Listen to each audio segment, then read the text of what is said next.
Sumérgete en un viaje a través del tiempo y el espacio, donde desentrañamos los enigmas que la historia ha dejado atrás, desde misteriosos eventos y lugares olvidados hasta personajes envueltos en leyendas y secretos prohibidos. Acompaña a Eloy López en Los Misterios de la Historia, donde cada episodio revela un nuevo fragmento del enigma universal.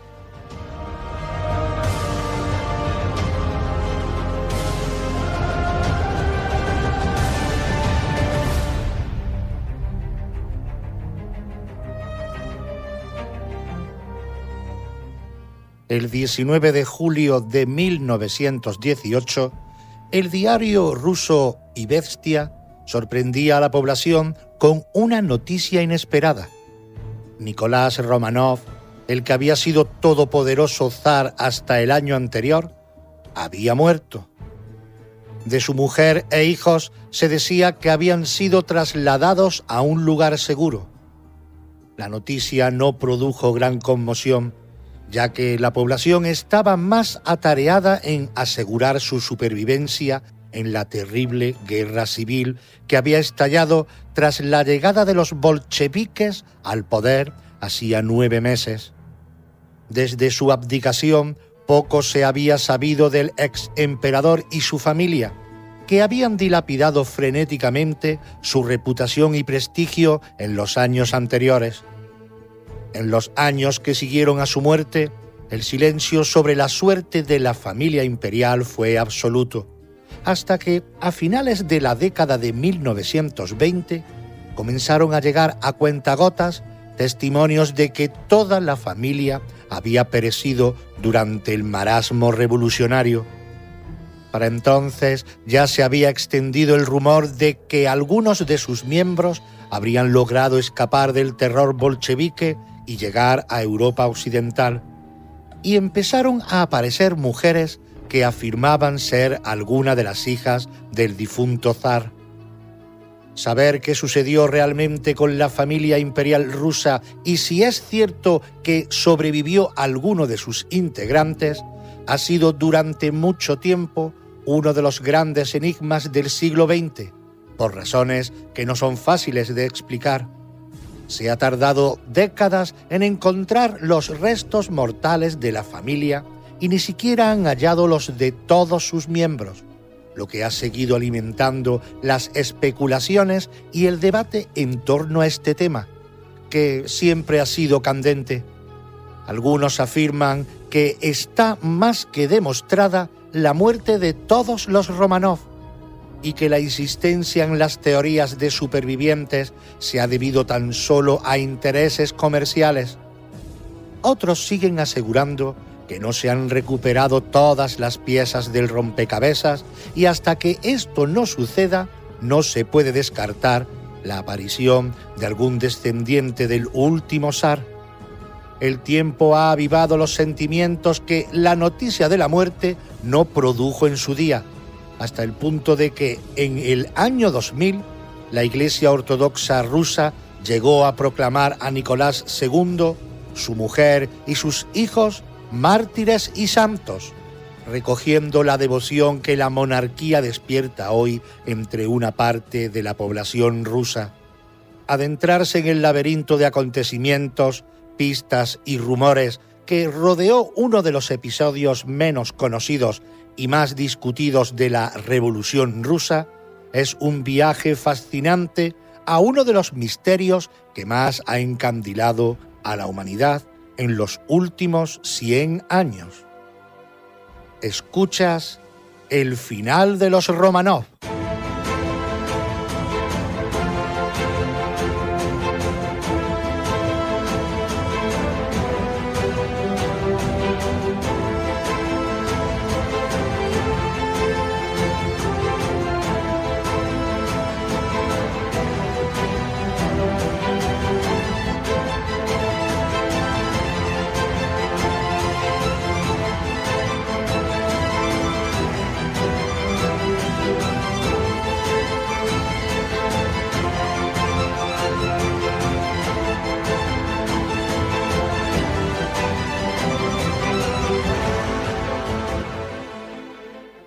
El 15 de marzo de 1917, al final del tercer invierno que los rusos vivían inmersos en la Primera Guerra Mundial, a bordo de un tren que le llevaba de vuelta a la capital del Imperio ruso desde el frente oriental, Nicolás II se vio obligado a abdicar.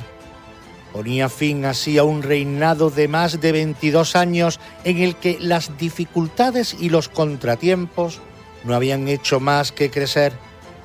En aquel momento, el único hijo varón que tenía padecía una enfermedad incurable que le incapacitaba para llevar la corona. Por esa razón, el zar decidió ceder sus derechos dinásticos a su hermano, el gran duque Miguel, que siempre había sido políticamente más liberal que él, lo que quizá le podría granjear la indulgencia de la oposición al régimen zarista, que para entonces era unánime. Pero el duque Miguel, consciente de la situación, renunció a la herencia política de su hermano al día siguiente de recibirla. Rusia quedaba así oficialmente sin monarca por primera vez en siglos. Poco después se convirtió en una república y la suerte de la familia representante de la dinastía que había regido los destinos del país durante 3 siglos, la de Pedro I el Grande, Catalina II la Grande, Alejandro I el Vencedor de Napoleón. Esta dejó de estar en el foco de interés. No era para menos. El que era hasta hace poco segundo imperio del orbe en extensión, solo superado por el británico, temido y adulado a partes iguales por las grandes potencias mundiales, estaba sumido en una situación explosiva. De hecho, ya durante el reinado de Nicolás II se habían acentuado los problemas y radicalizado las opciones políticas, pero el zar no dio señales de darse cuenta de ello ni de tener capacidad para afrontarlo. Todos estos problemas se agudizaron hasta alcanzar niveles críticos tras el estallido de la Primera Guerra Mundial en agosto de 1914. Pero de nuevo, el último Románov no jugó bien sus cartas.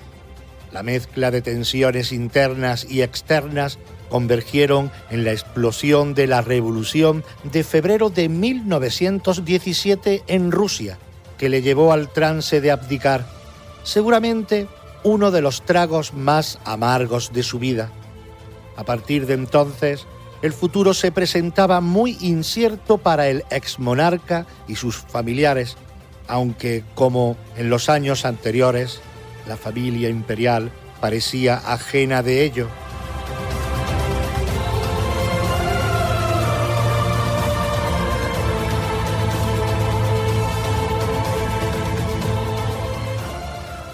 De Petrogrado a Tobolsk. Tras la abdicación del zar Nicolás y la renuncia de su hermano, la Duma eligió inmediatamente un gobierno provisional y procedió a aprobar reformas democratizadoras que el zar se había negado siquiera a contemplar. El ejecutivo, presidido por el príncipe Lvov, se vio con el problema de qué hacer con la familia imperial. Mantenerlos en Petrogrado, el nombre que había recibido la antigua San Petersburgo tras el estallido de la guerra, ya que su denominación tradicional se consideró demasiado germánica, era muy peligroso. La situación era auténticamente revolucionaria y el gobierno intentaba mantenerse a flote en un contexto de agitación social en el que las asambleas de obreros, llamadas soviets, surgidas en las ciudades, llevaban la voz cantante. La principal de ellas, el Soviet de Petrogrado, se había atribuido la iniciativa política en la nueva situación al poner en cuestión la legitimidad de la Duma y de su gobierno. La efervescencia política recomendaba, por tanto, alejar a los Románov de Petrogrado, por lo que se les impuso un arresto domiciliario en la residencia imperial de Tsarskoye Seló, uno de los palacios que sus predecesores de la dinastía habían levantado en los alrededores de la capital. Allí se trasladaron Nicolás y el resto de su familia. Le acompañaba su esposa, la exzarina Alejandra, la mujer a quien estaba inseparablemente unido desde el comienzo de su reinado y que había sido el motivo de buena parte de su descrédito ante sus súbditos. Alejandra se había casado con Nicolás poco después de que éste accediese al trono en 1894, aunque alemana de nacimiento, era hija del gran duque de Hesse-Darmstadt. Se había educado junto a su abuela materna, la reina Victoria del Reino Unido, y había adquirido una formación propia de la aristocracia británica. La zarina y su marido se hablaban y escribían en lengua inglesa, y la emperatriz no llegó nunca a dominar del todo el ruso. Su marcado carácter y el deseo de llevar con su marido una vida privada de estilo británico con una clara diferenciación del espacio de la familia, no encajaba con el absolutismo autocrático de los zares, que les obligaba a una vida palaciega de constante representación teatral ante la corte. El choque de culturas no tardó en producirse y la timidez de la recién llegada ante los altos dignatarios de la corte originó su fama de fría y altanera. Su impopularidad ante la aristocracia petersburguesa fue inmediata. Los rumores sobre el disgusto que causaba en Rusia llegaron a oídos de su abuela, que le escribía desde Londres animándola a trabajar duramente por ganarse el amor de su pueblo. Pero Alejandra se encontró cómoda en su aislamiento ante un entorno que sentía extraño y en el que no deseaba integrarse. En una ocasión le escribió a la reina Victoria: «Mi querida abuela, Rusia no es Inglaterra. Aquí no tenemos que ganarnos el amor de la gente. El pueblo ruso reverencia a sus zares como a seres divinos, de los que derivan todo bienestar y fortuna». Era solo una muestra de un alejamiento de la sociedad sobre la que gobernaba su marido, pero se iría acentuando con el tiempo. La pareja imperial tuvo primero 4 hijas, las grandes duquesas: Olga, nacida en 1895, Tatiana en 1897, María en 1899 y Anastasia en 1901. La inquietud de Nicolás por un heredero varón crecía y su esposa, ansiosa, comenzó a dar síntomas de una vena exageradamente religiosa y crédula. Se encerraba durante horas a orar y no dudó en recurrir al doctor Philippe, un pseudomédico charlatán de origen francés que le aseguraba la descendencia masculina, aunque éste terminaría cayendo en desgracia después de un embarazo psicológico de la zarina. Hubo que esperar hasta 1904 para que naciese el ansiado heredero, el zarevich Alexis. La alegría de la pareja se vio nublada cuando al poco tiempo se comprobó que el niño padecía hemofilia. La enfermedad se había manifestado vivamente entre los descendientes de la reina Victoria. De hecho, uno de los tíos de la zarina, uno de sus hermanos y 3 sobrinos murieron por causa de la hemofilia. No cabía duda de que había sido ella la que había transmitido la enfermedad al niño, lo que cayó como una losa sobre su conciencia y exacerbó todavía más su religiosidad. Fue entonces cuando entró en su vida el hombre al que llamaba nuestro amigo, el siniestro Rasputín. Usando métodos no aclarados, el falso clérigo logró mitigar los terribles síntomas que padecía el zarevich en varias de sus recurrentes crisis hemorrágicas, lo que le valió el inquebrantable favor de Alejandra. Cuando en agosto de 1915 el zar decidió encabezar en persona las operaciones militares en el frente oriental de la Primera Guerra Mundial, dejando a la cabeza del gobierno a su esposa, la influencia del monje siberiano, a quien le gustaba el poder, se volvió más fuerte en las decisiones del imperio. Sectores afines a la monarquía, desesperados ante su irrecuperable descrédito popular y preocupados por la situación prerrevolucionaria que ya se palpaba, decidieron asesinarle en diciembre de 1916. Para entonces, Alejandra, a quien el pueblo apodaba despectivamente la alemana, se había convertido en las habladurías de la gente en amante de Rasputín, espía del enemigo y responsable de todas las desgracias que la guerra había traído al desafortunado imperio. Su actitud en los meses al frente del gobierno no fue precisamente acertada. Ya antes había aconsejado a su marido que recurriese a la mano dura y que no cediese ante las demandas de los sectores más avanzados de la sociedad rusa, que llevaban décadas advirtiendo de la necesidad de cambios y reformas si el imperio quería mantener su estatus de potencia internacional e incluso sobrevivir. Así, cuando se vio al frente de los asuntos internos durante la guerra, en lugar de preocuparse por buscar soluciones a los graves problemas de Rusia, se dedicó a jactarse de ser la primera mujer que despachaba con ministros desde Catalina II la Grande y a menospreciar las crecientes muestras de descontento. Su pésima gestión había empeorado la imagen de su marido, que de por sí era considerado desde un incompetente hasta un tirano. Precisamente por eso, después de la abdicación, no se les podía mantener en la capital y se los llevó a Sadkoye Seló. Aparte de la limitación de movimientos, la situación de la familia imperial no era mala. Una vez despojado de las obligaciones del Estado, el antiguo zar convivía más que nunca con su familia y parecía incluso disfrutar de un estilo de vida acomodado y burgués que incluía leer, cultivar la jardinería, el deporte y rezar.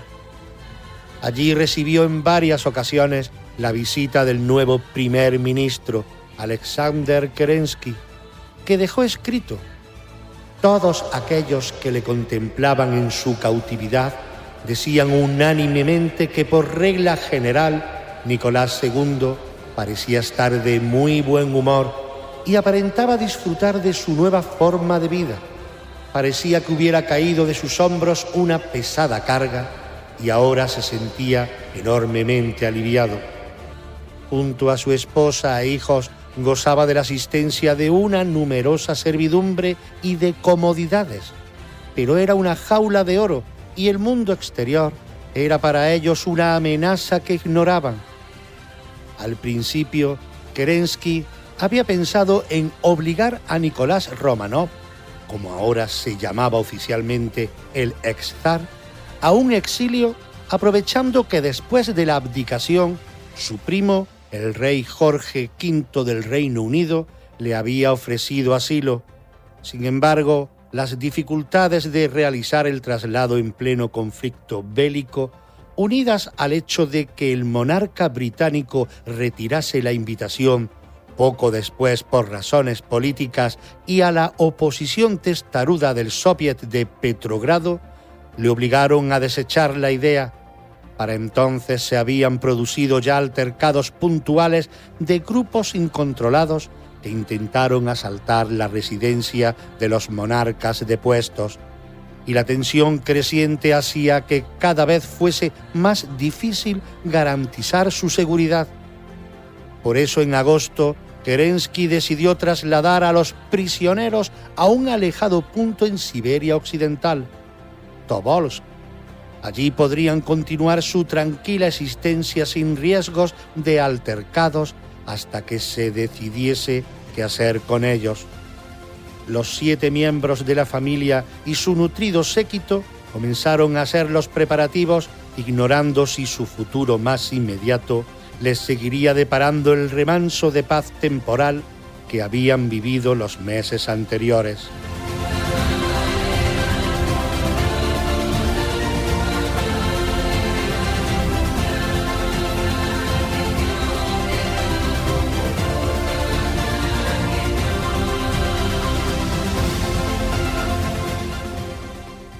madrugada de julio en los Urales. En Tobolsk, Nicolás II y su familia fueron instalados en la antigua casa del gobernador, amplia y confortable. Allí, además de la familia, pudieron hallar a cómodo 2 mayordomos, 6 camareras, 10 sirvientes, 3 cocineros, 4 ayudantes de cocina, un vinatero, una enfermera, un conserje, un barbero y 2 perros. De hecho, la manutención de la familia era un quebradero de cabeza para el gobierno, que ocultaba el coste de la misma a la opinión pública por miedo a altercados. Los Románov no sentían el peso de la guerra como lo vivía el resto de la población rusa. Los meses en Siberia fueron de hecho tranquilos, a pesar de que la situación del país seguía sumida en la espiral de la inestabilidad. La Revolución de octubre de 1917 puso fin a la autoridad del gobierno provisional y llevó al poder a los bolcheviques, liderados por un flamante Lenin que había basado su propaganda política en el lema «Paz, pan y todo el poder para los soviets». Lenin formó un nuevo gobierno llamado Consejo de Comisarios del Pueblo, en el que se encontró cabida a uno de los máximos responsables del golpe revolucionario, Lev Trotsky. Las primeras declaraciones del nuevo ejecutivo dejaron claros los objetivos de sus acciones iniciales: lograr la paz con Alemania, Austria-Hungría y sus aliados, las llamadas potencias centrales durante la Primera Guerra Mundial, llevar a cabo la reforma agraria y poner la industria bajo el control de los obreros. La paz que tanto ansiaba el pueblo ruso no duró. Mientras que Trotsky negociaba con las potencias centrales, negociaciones que culminaron con el Tratado de Brest-Litovsk el 3 de marzo de 1918, en el interior de Rusia, las fuerzas contrarias a los bolcheviques se organizaban con apoyo de Estados Unidos, Gran Bretaña, Francia y Japón. En ese contexto, en los primeros meses de 1918, estalló una cruenta guerra civil entre el gobierno bolchevique y los llamados rusos blancos, una coalición de fuerzas de diferente signo político que se habían aglutinado alrededor de su oposición a los bolcheviques. La guerra fue cruel y virulenta desde su comienzo, y el terror revolucionario se fue perfilando como una herramienta útil a los bolcheviques para eliminar al enemigo. Este empeoramiento de la situación general también se dejó sentir en el cautiverio de los Románov. Su libertad de movimientos en la casa de Tobolsk se fue restringiendo cada vez más.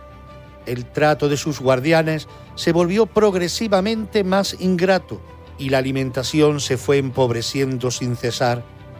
El exzar y su familia se afanaban en continuar lo mejor posible, sin saber que en torno a ellos se había comenzado a urdir una maraña de planes y conspiraciones para dirimir de una vez por todas su futuro.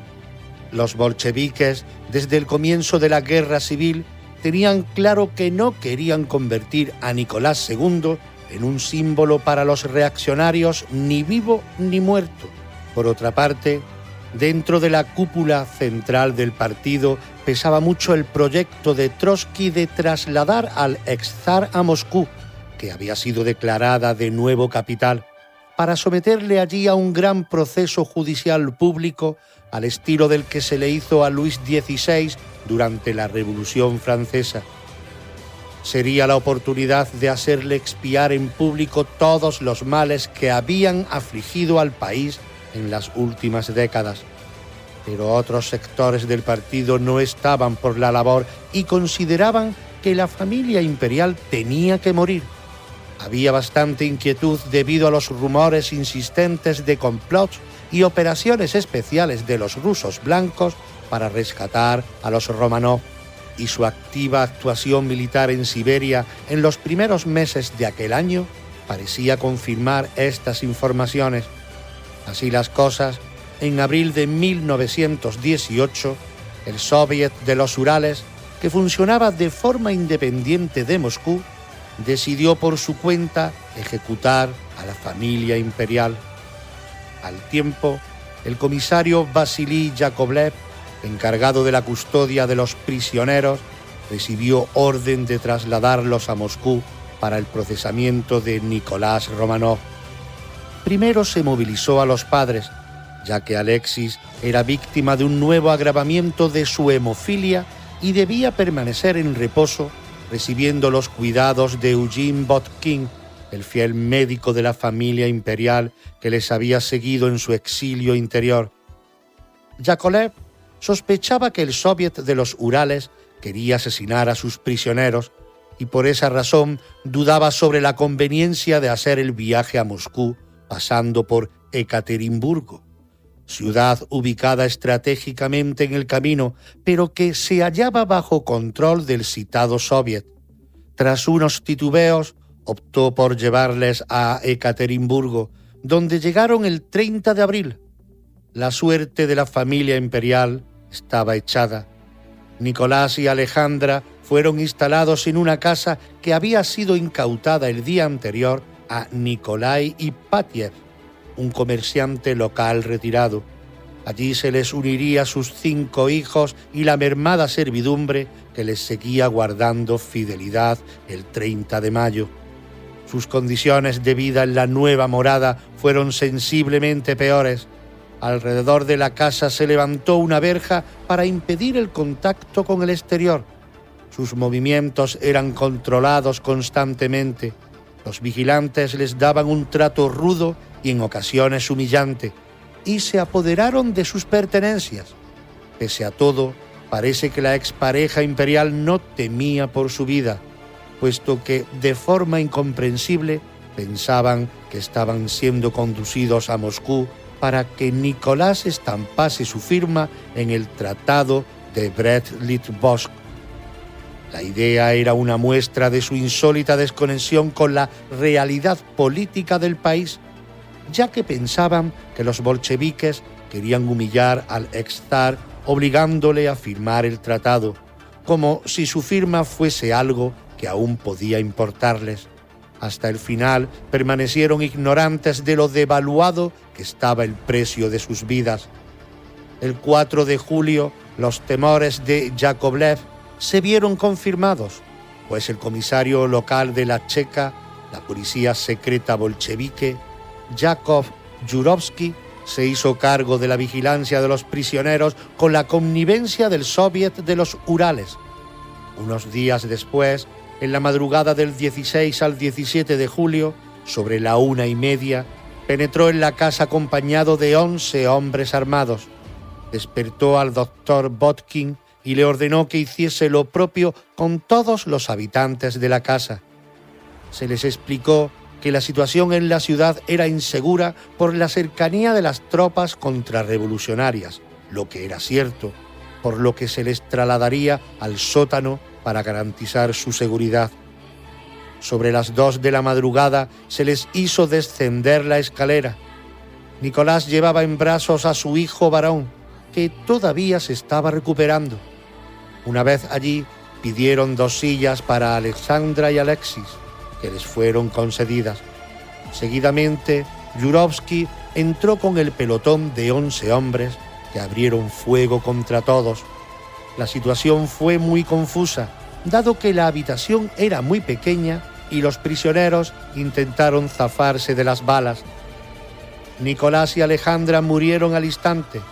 El resto de las víctimas gritaron y corrieron por el pequeño habitáculo.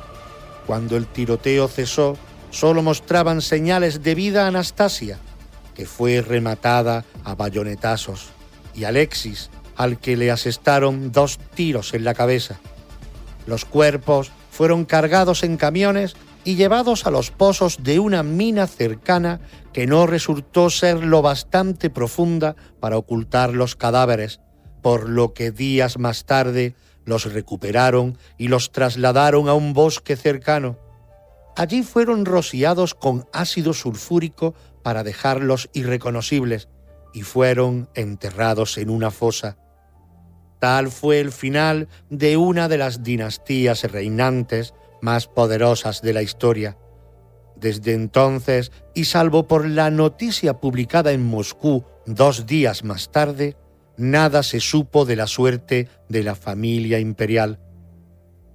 Se sabía que el último zar había sido fusilado, pero qué había sido del resto fue una cuestión sobre la que se arrojaron toneladas de silencio, un silencio que solo poco a poco se fue resquebrajando.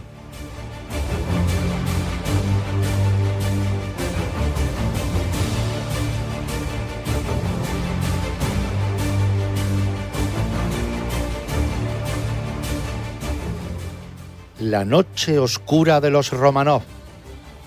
A principios de la década de 1920, Europa, que apenas comenzaba a despertar después del final de la Primera Guerra Mundial en 1918, era un hervidero de rumores sobre la muerte de la familia imperial. Los escasos supervivientes de la dinastía Románov que habían logrado huir se habían refugiado en capitales europeas, sobre todo en Copenhague. Allí se había trasladado a residir la zarina María, viuda de Alejandro III y madre de Nicolás II, tras conseguir escapar de la revolución. La actitud de la zarina viuda fue, hasta el final de sus días en 1928, la de negar la muerte de su hijo, su nuera y sus nietos, manteniendo que no había pruebas que demostrasen que los rumores insistentes sobre su asesinato eran ciertos. Sin embargo, poco a poco fueron surgiendo informaciones consistentes que no dejaban lugar para la esperanza. Nikolai Sokolov era un exiliado ruso que tuvo que abandonar su país durante la Guerra Civil y fue a dar con sus huesos y los de su familia en la pequeña localidad francesa de Salbris. Allí malvivió de la ayuda que los vecinos le brindaban hasta que murió en 1924.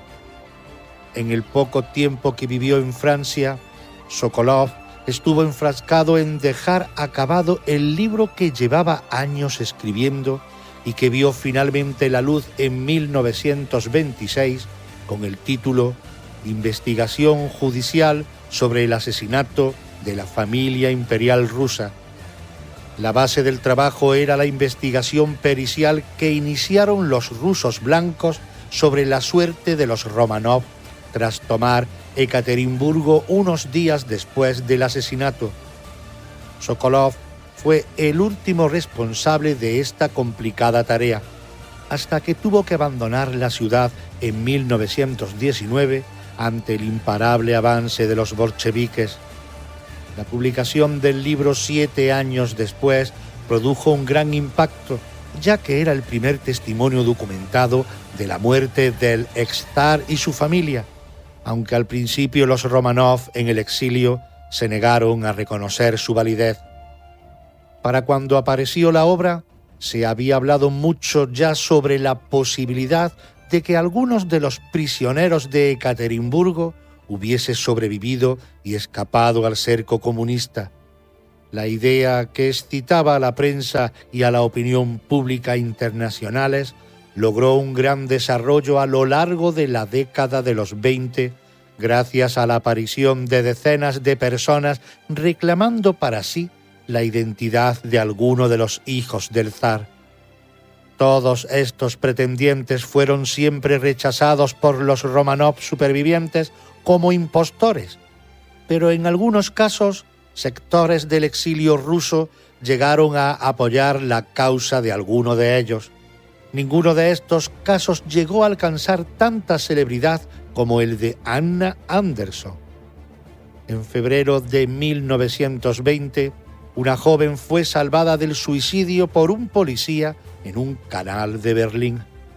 Pese a salvar la vida, la mujer sufría amnesia y fue internada en un psiquiátrico, donde otro paciente la identificó como una de las grandes duquesas Románov desaparecidas.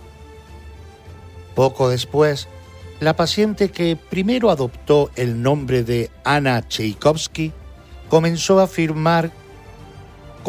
a afirmar que en realidad era la gran duquesa Anastasia. Según su relato, habría logrado sobrevivir a la ejecución de su familia gracias a uno de los verdugos que, arrepentido, la escondió cuando comprobó que estaba viva y después huyó de Rusia. El caso es que la noticia de la fabulosa historia de la enferma se extendió y varios miembros de la corte pasaron por el hospital para reconocerla. La mayoría, como el preceptor de los príncipes, el suizo Pierre Gliard, la rechazó por impostora, pero logró atraer la suficiente atención para que algunos exiliados rusos decidiesen apoyarla. Cuando la paciente abandonó el psiquiátrico, cambió su nombre por el de Anna Anderson y dedicó toda su vida a atraer recursos y donaciones para demostrar que no mentía y que era la verdadera Anastasia Romanov. Aunque se trasladó a vivir poco después a Estados Unidos, donde se casó con un partidario de su versión de los hechos, el historiador Jack Manahan, inició en Alemania un pleito para demostrar su identidad. El proceso se prolongó hasta 1970 y finalmente se desestimó su reclamación. Ya anteriormente, en 1927, una investigación privada encargada por familiares de los Romanov asesinados estableció que la verdadera identidad de Anderson era Franziska Esanskowska, una mujer polaca de extracción obrera que contaba con antecedentes psiquiátricos. Anderson prosiguió su lucha hasta que falleció de cáncer en 1984 sin haber demostrado la veracidad de sus declaraciones. Pero para entonces, el periodismo, la literatura y el cine habían repetido y adornado su historia, llevándola por todos los rincones del planeta. Mientras tanto, el hecho de la ejecución de la familia imperial fue confirmado en la década de 1930 por los primeros bolcheviques que, ante las purgas estalinistas en la Unión Soviética, habían huido del país. El régimen soviético se vio forzado finalmente a reconocer el hecho y a presentar una versión oficial del crimen. En ella, la iniciativa se atribuía por completo al Soviet de los Urales, que había obrado a espaldas de Moscú. En cualquier caso, durante décadas hubo que conformarse con versiones contradictorias y rumores sin fundamento, en buena medida porque el hermetismo del régimen soviético sobre el asunto era total. Se trataba de un tema incómodo en la URSS, al que no se había dado una solución satisfactoria y del que se quería borrar todo rastro. Por ello, en 1977, las autoridades de Moscú decidieron el derribo de la casa de Ipatiev, que fue supervisado por el representante regional del Partido Comunista, Boris Yeltsin. Pero el interrogante sobre el destino final de los zares siguió rondando la conciencia de los rusos. La respuesta no se encontraba ya demasiado lejos. En mayo de 1979, el escritor Alexander Avdonin y el geólogo Yeli Ryabov lograron culminar el trabajo que llevaban largo tiempo realizando. De forma clandestina, habían estado recorriendo los alrededores de Sverdlovsk, nombre que recibió Ekaterimburgo en época soviética, en busca de pistas sobre el posible paradero de los restos mortales de la familia imperial. Entonces, en una zona boscosa, encontraron una fosa común con restos de varias personas de diferentes edades. Desde el principio estuvieron convencidos de que eran los ejecutados en 1918, pero tuvieron que guardar silencio por la hostilidad de las autoridades al tema. En 1991, por fin se autorizó la exhumación de la fosa, cuya existencia había saltado a los medios de comunicación poco antes. Para aclarar si eran los restos de la familia Romanov, el gobierno ruso recurrió al Servicio Británico de Ciencia Forense, donde el equipo dirigido por el doctor Peter Gill realizó análisis de ADN de los cuerpos hallados en la fosa. Como elemento de referencia se tomó una muestra del material genético del príncipe Felipe, duque de Edimburgo y marido de la reina Isabel II del Reino Unido, que descendía directamente de una hermana de la zarina Alejandra. En octubre de 1994 se presentaron públicamente los resultados en una rueda de prensa atestada por los medios de comunicación internacionales. El análisis no dejaba lugar a dudas. En la fosa estaban los cuerpos del zar Nicolás II, la zarina Alejandra y 3 de sus hijas, Olga, Tatiana y María. Además, para completar el estudio, se pudo comparar con el ADN de Anna Anderson, de la que se habían conservado varias muestras de tejido tumoral, pese a que su cadáver fue incinerado. El material genético de Anderson no se correspondía ni con los restos hallados ni con el del duque de Edimburgo. El tiempo y la ciencia dieron finalmente la razón a quienes veían en Anderson una falsaria oportunista. Pero el misterio que había intrigado a Europa durante décadas no quedaba del todo resuelto. Los cuerpos del Zarevich y de Anastasia no aparecieron en la fosa. Trabajos de investigación en los archivos abiertos tras la caída del régimen soviético han llevado a algunos autores a afirmar que los ejecutores de la familia imperial intentaron destruir todos los cadáveres por incineración en 1918, pero la falta de tiempo y la complicada situación militar de la ciudad se lo habría impedido. Por esto plantean que los cuerpos que no han aparecido se habrían logrado destruir efectivamente, mientras que el resto fueron rociados con ácido y enterrados en la fosa.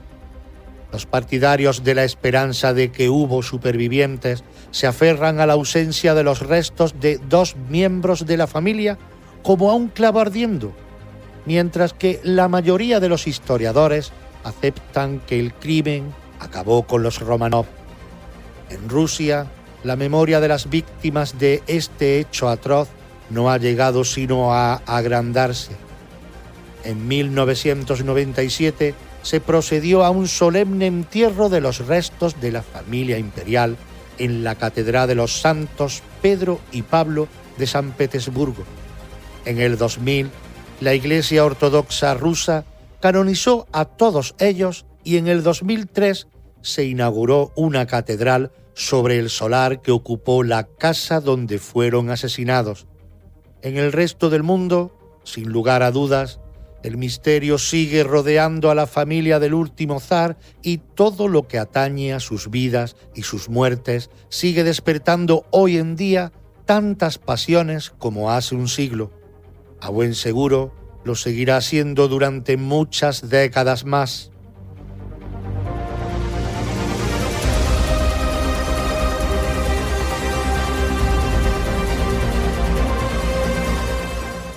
Curiosidades de la historia.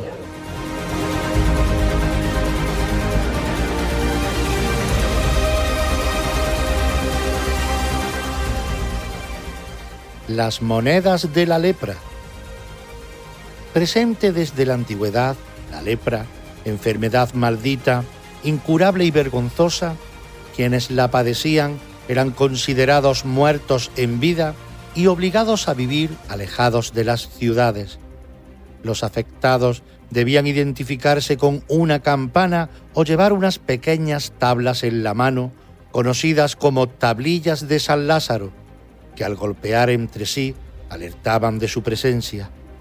En realidad, se trata de una enfermedad infecciosa crónica poco contagiosa producida por la bacteria Mycobacterium leprae, descubierta en 1874 por el médico noruego G. Armur Hansen.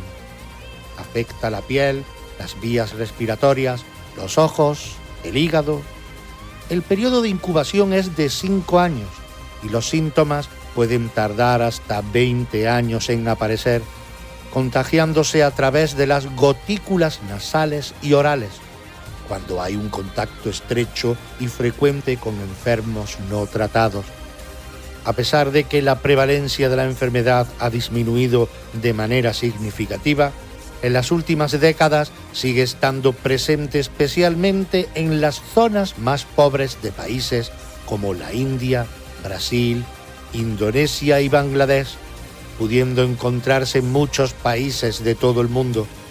En la actualidad existen varias y distintas pautas de tratamiento, siendo el más efectivo la dapsona, un inhibidor de la síntesis de folato fácil de obtener, barato e inocuo durante la gestación. Durante siglos nadie quiso saber nada, ni mucho menos estar cerca de estos enfermos, aislándoles en leproserías hasta el fin de sus días. Más terrible incluso era encontrar allí a personas mal diagnosticadas de lepra por el médico de la zona, el sacerdote o un barbero, que les condenaba injustamente. La ignorancia de entonces hizo pensar que cualquier cosa que estuviera en contacto con ellos podría transmitir la enfermedad, y las monedas usadas por los leprosos también. En el año 1901, Colombia acuñaría por primera vez una moneda de uso exclusivo en las leproserías, conocida popularmente como coscoja. El Estado emitió valores de 2,5, 5, 10, 20 y 50 centavos, siendo la aleación de cobre y con la cruz de San Lázaro en una de sus caras. Inicialmente se utilizarían en las leproserías de Agua de Dios, Caño del Oro y Contratación, todas ellas en Colombia, apareciendo 6 años después billetes de 1, 5 y 10 pesos y monedas de otros valores. Poco después, Brasil, Costa Rica y Venezuela las usarían, aunque con poco éxito. Filipinas, bajo la administración de los lazaretos de los Estados Unidos, crearía las Leprosis Colony Money, unas monedas de aluminio acuñadas en Manila que circularon hasta la segunda mitad del siglo XX, a pesar de saberse que el contacto con las monedas y los billetes no transmitían la enfermedad. El caso de Japón es algo peculiar, ya que también se utilizarían, pero no era el Estado quien las producía, sino los propios sanatorios. Estos no fueron los únicos países en producir estas monedas tan especiales. China, Nigeria, Corea, Tailandia también las produjeron, cayendo en el olvido con los años. Hoy son difíciles de encontrar y muy codiciadas por coleccionistas de todo el mundo, alcanzando algunas de ellas gran valor. Por cierto, el 28 de enero es el Día Mundial contra la Lepra.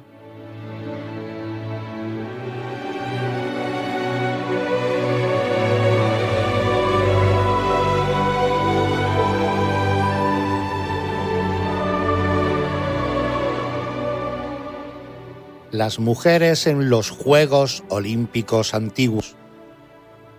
Los Juegos Olímpicos de la época clásica se disputaron en Olimpia desde el 776 a.C., hasta que el emperador Teodosio los abolió en el 394. De hecho, se llamaba Olimpiada al periodo de 4 años que transcurría entre cada edición de los Juegos. Y aunque no eran los únicos Juegos de Grecia, también se celebraban los Píticos en Delfos, los Istmicos en el Istmo de Corinto y los Nemeos en Nemea. Eran los más antiguos y sobre todo los que más prestigio aportaban al ganador y a la polis que representaba. Una vez promulgados los Juegos, se firmaba la paz olímpica y los hombres griegos y libres, en representación de diversas ciudades-estado, competían en diferentes pruebas por la gloria. En palabras del poeta Píndaro, el vencedor, el resto de sus días, tendrá una dicha con sabor de mieles. Uno de los atletas más famosos de la época clásica fue Diágoras de Rodas, que además de ser el gran triunfador en los Juegos celebrados en el 464 a.C., inició una saga de campeones olímpicos. Sus hijos Diamagueto, Acusilao y Dorieo, así como sus nietos Eucles y Pisírodo, siguieron sus pasos. Cuando la leyenda que el día que Diamagueto y Acusilao fueron coronados campeones, se acercaron hasta donde estaba su padre, lo subieron en hombros y dieron con él la vuelta triunfal.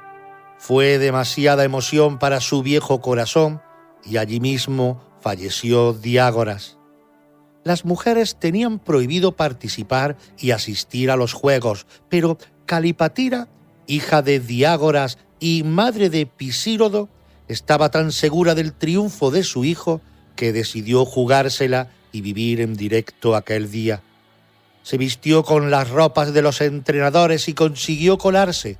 Tal y como ella había soñado, su hijo consiguió hacerse con la victoria, pero llevada por su alegría, saltó la valla para felicitar a su hijo y la ropa se quedó enganchada.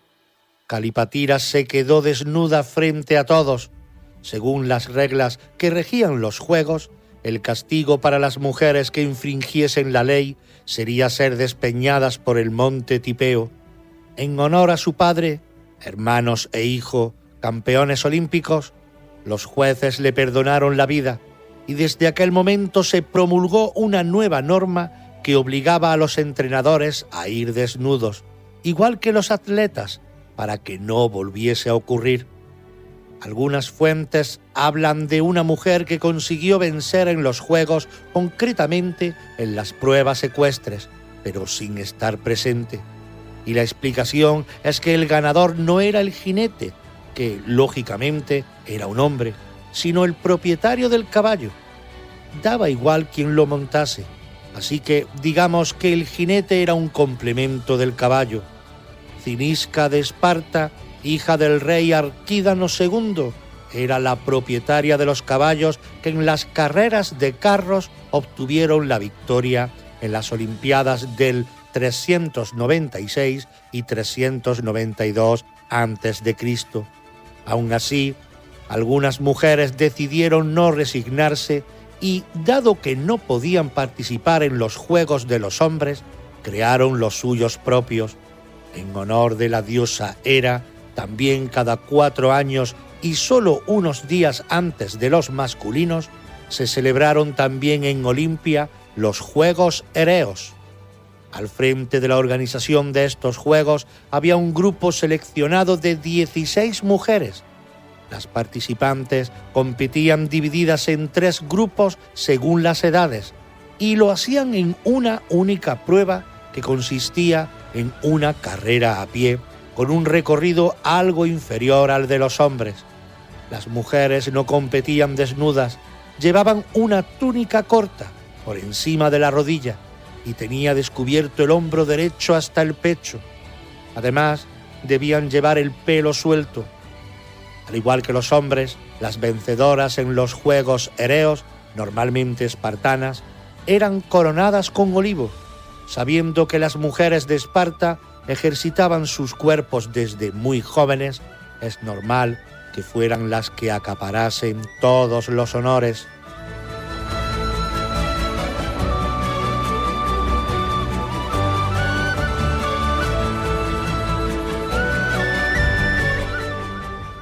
Gracias por acompañarnos en este viaje a través de los misterios de la historia. Esperamos haber despertado tu curiosidad y haber aportado nuevas perspectivas sobre los enigmas del pasado. No olvides que cada episodio es una pieza más en el vasto rompecabezas de nuestro legado humano.